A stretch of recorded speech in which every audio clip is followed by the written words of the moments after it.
Olá, eu sou César Portugal, este é meu canal e eu estou aqui hoje para mais um dia estudarmos com o Catecismo da Igreja Católica. Hoje é um momento muito importante aqui dentro dessa caminhada desses vídeos, porque hoje nós vamos para a última etapa da profissão de fé. Então nós percorremos aí por vários vídeos aquilo que professamos quando rezamos o credo, e mergulhamos em cada um desses tópicos.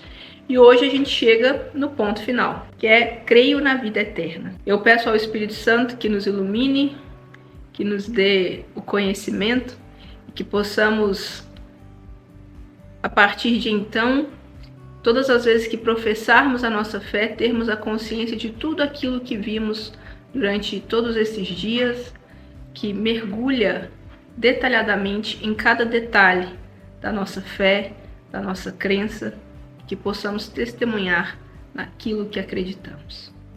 Amém. A gente começa do parágrafo 1020. Creio na vida eterna. O cristão que une sua própria morte à de Jesus, vê a morte como um caminhar ao seu encontro e uma entrada na vida eterna. Depois de a Igreja, pela última vez, pronunciar as palavras de perdão da absolvição de Cristo sobre o cristão moribundo, marcá-lo pela última vez como uma unção fortificadora, dar-lhe o Cristo no viático como alimento para a viagem, lhe diz, com doce segurança, estas palavras: deixa este mundo, alma cristã, em nome do Pai Todo-Poderoso que te criou, em nome de Jesus Cristo, o Filho de Deus vivo, que sofreu por ti, em nome do Espírito Santo, que foi derramado em ti. Toma teu lugar hoje na paz e fixa tua morada com Deus na Santa Sião, com a Virgem Maria, a Mãe de Deus, com São José, os anjos e todos os santos de Deus. Volta para junto de teu Criador, que te formou do pó da terra, que na hora em que a tua alma sair do teu corpo, se apresse a teu encontro Maria, os anjos e todos os santos, que possas ver teu Redentor face a face e possas contemplar Deus pelos séculos dos séculos. Isso é muito bonito, né? Isso traz um conforto, que se a gente entender que na hora da nossa morte, né, e a partir da nossa morte, nós estaremos face a face com Jesus, vendo a Virgem Maria, os santos que tanto nos ajudam, tem que nos ser conforto, né? E não medo.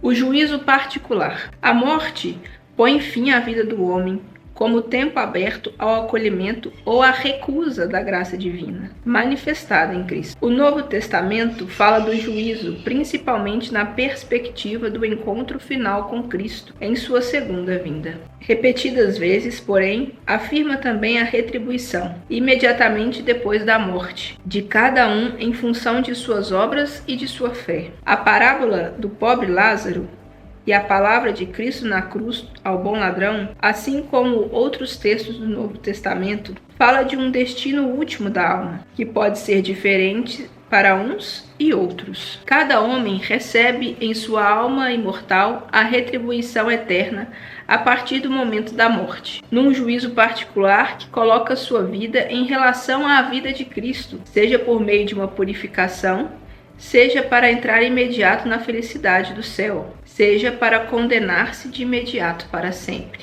ou seja, céu, purgatório ou inferno. São João da Cruz vai dizer: no entardecer de nossa vida, seremos julgados sobre o amor. O céu. Os que morrem na graça e na amizade de Deus e que estão totalmente purificados, vivem para sempre com Cristo. São para sempre semelhantes a Deus, porque o veem tal como Ele é, face a face. Com nossa autoridade apostólica, definimos que, segundo a disposição geral de Deus, as almas de todos os santos mortos antes da paixão de Cristo e de todos os outros fiéis mortos depois de receberem o santo batismo de Cristo, nos quais não houve nada a purificar quando morreram, ou ainda, se houver ou há algo a purificar, quando, depois de sua morte, tiverem acabado de fazê-lo, antes mesmo da ressurreição em seus corpos e do juízo geral. E isto desde a ascensão do Senhor e Salvador Jesus Cristo ao céu. Estiveram, estão e estarão no céu, associados no reino dos céus e no paraíso celeste, com Cristo, juntamente com os santos anjos. Desde a paixão e a morte de nosso Senhor Jesus Cristo, viram, e veem a essência divina com uma visão intuitiva e até face a face, sem a mediação de nenhuma criatura. Esta vida perfeita com a Santíssima Trindade, em comunhão de vida e de amor com ela, com a Virgem Maria e os anjos e todos os bem-aventurados, é denominada o céu. O céu é o fim último e a realização das aspirações mais profundas do homem, o estado de felicidade suprema e definitiva. Viver no céu é estar com Cristo. Os eleitos vivem nele, mas lá conservam, ou melhor, lá encontram sua verdadeira identidade, seu próprio nome. É bonito a gente entender que é um estado, né, um local muito diferente do que a gente contempla como simplesmente o céu quando a gente olha para o céu, né? É estar face a face com Jesus, né? A vida perfeita com a Santíssima Trindade, com a Virgem Maria, isso é o céu. Então a gente tem que ter essa dimensão de que é um lugar que se tem todas aquelas pessoas que nós confiamos, pedimos a intercessão, não tem como ser ruim, não tem como dar errado, né? Santo Ambrósio vai dizer: vida é de fato estar com Cristo. Aí onde está Cristo, aí está a vida, aí está o reino. Por sua morte e ressurreição, Jesus Cristo nos abriu o céu.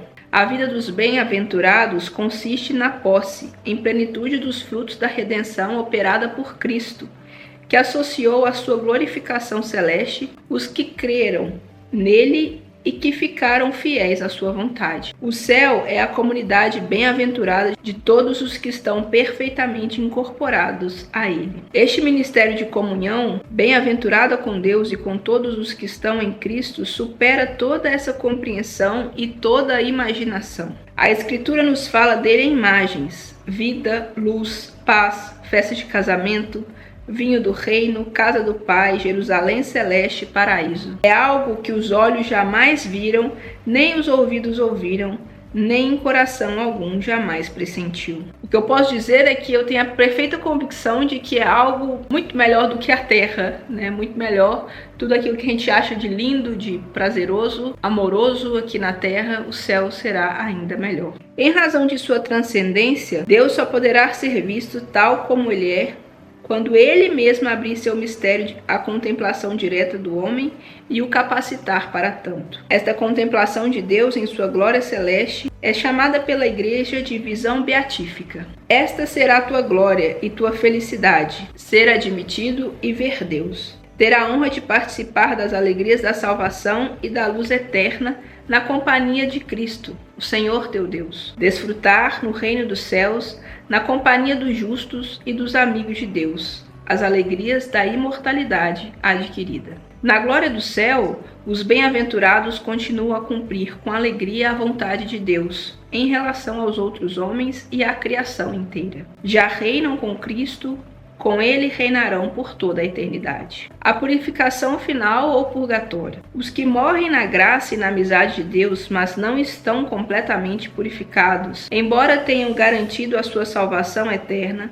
passam, após sua morte, por uma purificação, a fim de obter a santidade necessária para entrar na alegria do céu. Então a gente entende que no purgatório a pessoa foi salva, mas ela vai precisar de um tempo ali para dar uma refletida no cantinho do pensamento. Então chegar no purgatório não é ruim, é melhor do que ir direto para o inferno. Claro que se fosse direto para o céu seria melhor, mas o purgatório é um local ok, né, que temos que aceitar, e que bom. Mas e aí, como que você faz? Mudando a sua vida hoje para que as suas atitudes te levem para o céu. Então é essa oportunidade que Deus nos dá aqui na terra. A igreja denomina purgatório esta purificação final dos eleitos, que é completamente diferente do castigo dos condenados, o inferno, né? A igreja formulou a doutrina da fé relativa ao purgatório, sobretudo nos concílios de Florença e de Trento. Fazendo referência a certos textos da Escritura, a tradição da igreja fala de um fogo purificador. No que concerne a certas faltas leves,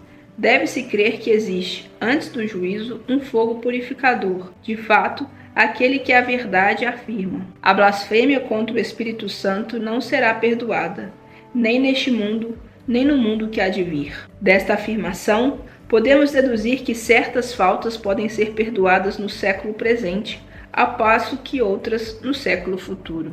Este ensinamento apoia-se também na prática da oração pelos defuntos, da qual já a Sagrada Escritura fala: eis porque mandou fazer o sacrifício expiatório pelos falecidos, a fim de que fossem absolvidos de seu pecado. Desde os primeiros tempos, a Igreja honrou a memória dos defuntos e ofereceu sufrágios em seu favor, em especial o sacrifício eucarístico, a fim de que, purificados, eles possam chegar à visão beatífica de Deus. A Igreja recomenda também as esmolas, as indulgências e as obras de penitência em favor dos defuntos. Levemos a eles socorro e celebremos sua memória.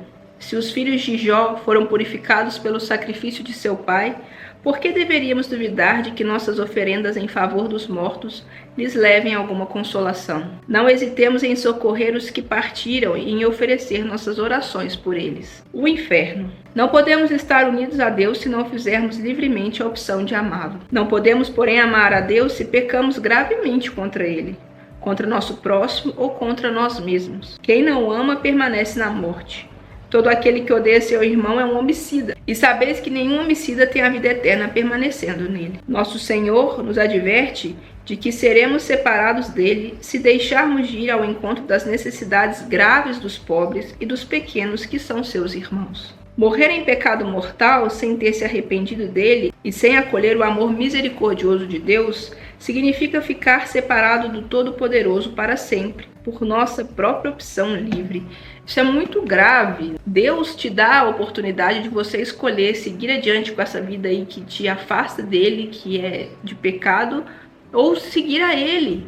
E enquanto você faz essa escolha na sua vida terrena, você ainda tem a opção de escapar do inferno. Depois não mais, né? Lá no inferno não existe, nossa, errei aqui, será que eu posso? Não, não pode. Então mude a sua vida hoje, né? A este estado de autoexclusão definitiva da comunhão com Deus e com os bem-aventurados se designa com a palavra inferno. Jesus fala muitas vezes da Gina, que é G-E-E-N-A. Eu não sei se pronunciei certo, mas faz o sentido no contexto. Do fogo que não se apaga, reservado aos que recusam até o fim de sua vida crer e converter-se, no qual se pode perder ao mesmo tempo a alma e o corpo.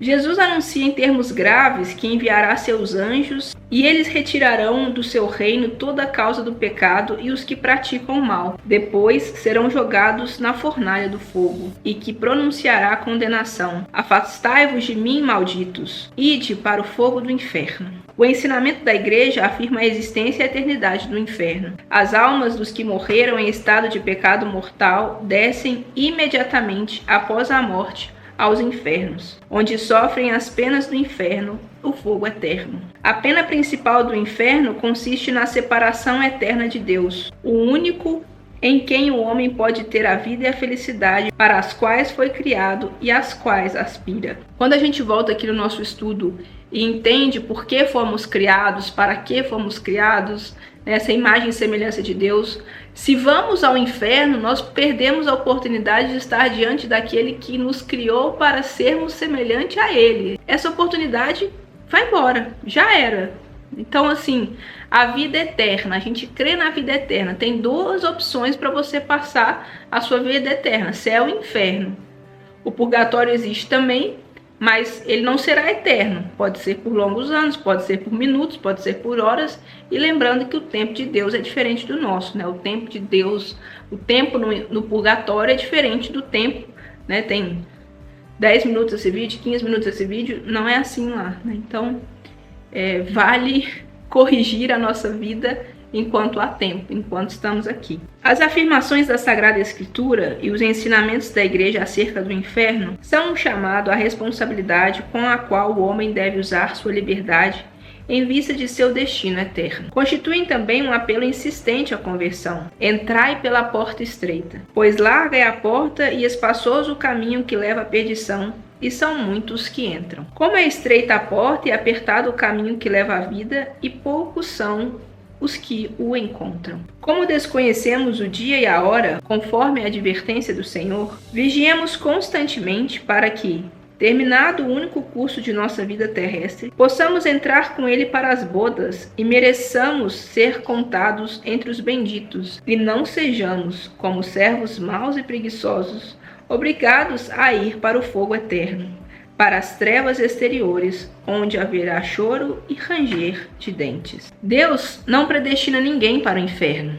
Para isso, é preciso uma aversão voluntária a Deus em pecado mortal e a persistência nela até o fim. Deus não quer esse destino para você, Ele deixa você escolher aquilo que você quer fazer. Se é uma escolha sua ferrar com a sua vida e acabar, é sua, mas a consequência também é sua. Na liturgia eucarística e nas orações cotidianas de seus fiéis, a Igreja implora a misericórdia de Deus, o qual não quer que ninguém se perca. Ao contrário, quer que todos venham a converter-se. Recebei, ó Pai, com bondade, a oferenda de vossos servos e de toda a vossa família. Dai-nos sempre a vossa paz, livrai-nos da condenação e acolhei-nos entre os vossos eleitos. A ressurreição de todos os mortos, dos justos e dos injustos, antecederá o juízo final. Esta será a hora em que todos os que estão nos túmulos ouvirão a sua voz e sairão. Aqueles que fizeram o bem ressuscitarão para a vida, e aqueles que praticaram o mal ressuscitarão para a condenação. Então, quando Cristo vier em sua glória, acompanhado de todos os anjos, todas as nações da terra serão reunidas diante dele, e ele separará um dos outros, como o pastor separa as ovelhas dos cabritos, e colocará as ovelhas à sua direita e os cabritos à sua esquerda. E estes irão para o castigo eterno, enquanto os justos irão para a vida eterna. Diante de Cristo, que é a verdade, será definitivamente desvendada a verdade sobre a relação de cada homem com Deus. O juízo final há de revelar até as últimas consequências o que alguém tiver feito de bem ou deixado de fazer durante sua vida terrestre. Todo o mal que os maus praticam é registrado sem que o saibam. No dia em que chegará o nosso Deus e não se calará, se voltará para os maus e lhes dirá: eu havia colocado na terra meus pobrezinhos para vós. Eu, seu chefe, reinava no céu à direita do meu Pai, mas na terra meus membros passavam fome. Se tivesseis dado aos meus membros, vosso dom teria chegado até a cabeça. Quando coloquei meus pobrezinhos na terra, os constituí meus tesoureiros para recolher vossas boas obras em meu tesouro. Vós, porém, nada depositastes em suas mãos, razão porque nada possuis junto a mim. O juízo final acontecerá por ocasião da volta gloriosa de Cristo. Só o Pai conhece a hora e o dia desse juízo.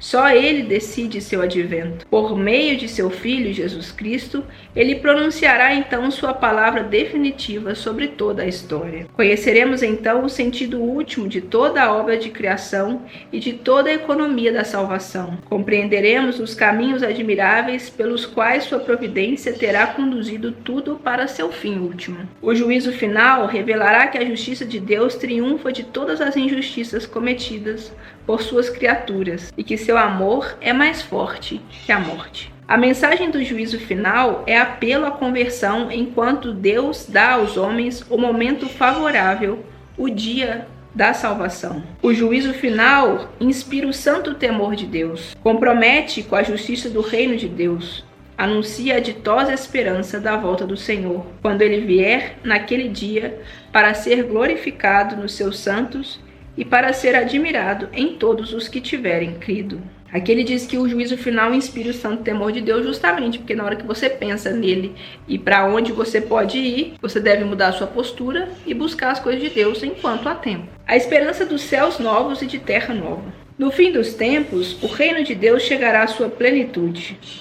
Depois do juízo universal, os justos reinarão para sempre com Cristo, glorificados em corpo e alma, e o próprio universo será renovado. Então a igreja será consumada da glória celeste, quando chegar o tempo da restauração de todas as coisas, e com o gênero humano também o mundo todo, que está intimamente ligado ao homem e por meio dele atinge sua finalidade. Encontrará sua restauração definitiva em Cristo. A esta renovação misteriosa que há de transformar a humanidade e o mundo, a Sagrada Escritura denomina novos céus e uma nova terra. Será a realização definitiva do projeto de Deus para realizá-lo na plenitude dos tempos, reencabeçar tudo em Cristo, tudo o que existe no céu e na terra. Neste universo novo, a Jerusalém celeste, Deus terá sua morada entre os homens. Ele enxugará toda lágrima dos seus olhos. A morte não existirá mais, e não haverá mais luto, nem grito, nem dor, porque as coisas anteriores passaram. Para o homem,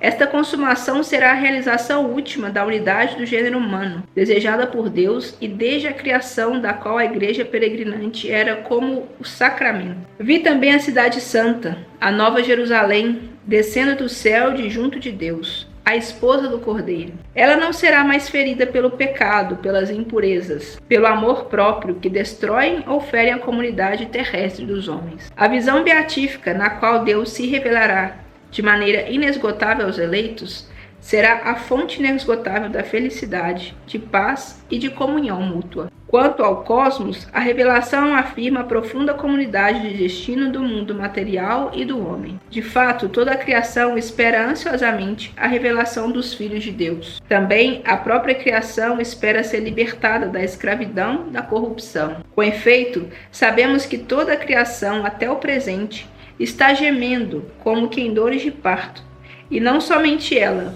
mas também nós, que temos as primícias do Espírito, gememos em nosso íntimo, esperando a condição filial, a redenção de nosso corpo.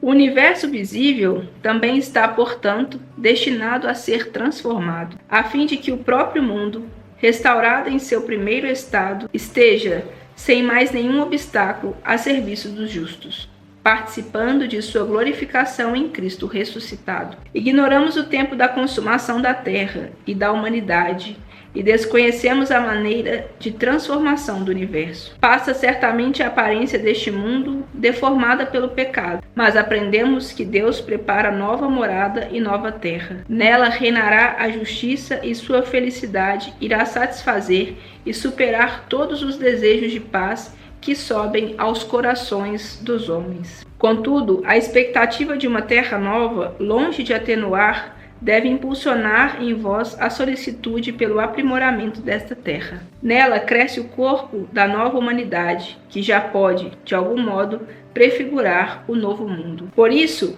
ainda que se deva distinguir cuidadosamente o progresso terrestre do crescimento do reino de Deus, tal progresso é de grande importância para o reino de Deus, na medida em que ele contribuir para melhor organizar a sociedade humana. Com efeito, depois que propagarmos na terra, no Espírito do Senhor e por sua ordem, os valores da dignidade humana, da comunidade fraterna e da liberdade, todos estes bons frutos da natureza e de nosso trabalho, nós os encontraremos novamente.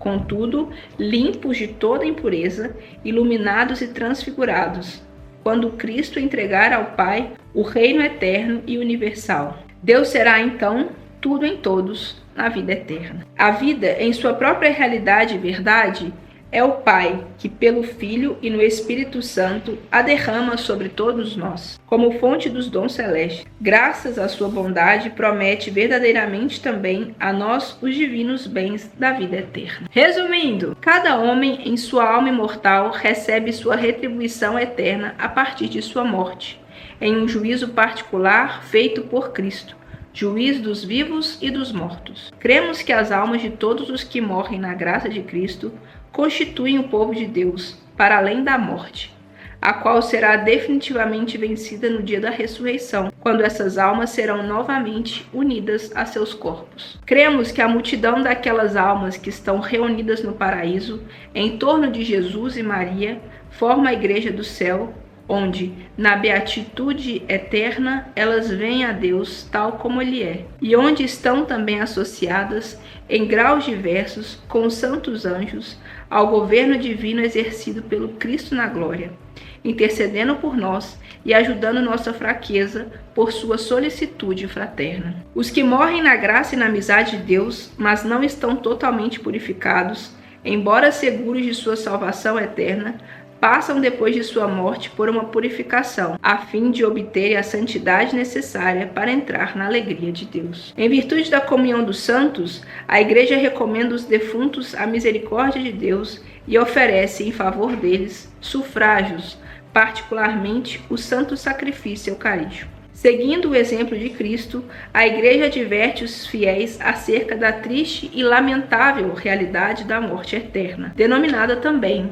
inferno. A pena principal do inferno consiste na separação eterna de Deus, o único em quem o homem pode ter a vida e a felicidade para as quais foi criado e às quais aspira. A Igreja ora para que ninguém se perca. Senhor, não permitais que eu jamais seja separado de vós. Se é verdade que ninguém pode salvar-se a si mesmo, também é verdade que Ele quer que todos sejam salvos e que para Ele tudo é possível. A Santíssima Igreja Romana crê e confessa firmemente que no dia do juízo todos os homens comparecerão com seu próprio corpo diante do tribunal de Cristo para prestar contas de seus próprios atos. No fim dos tempos, o reino de Deus chegará à sua plenitude. Então os justos reinarão com Cristo para sempre, glorificados em corpo e alma, e o próprio universo material será transformado. Então Deus será tudo em todos na vida eterna. Mais claro do que isso, impossível.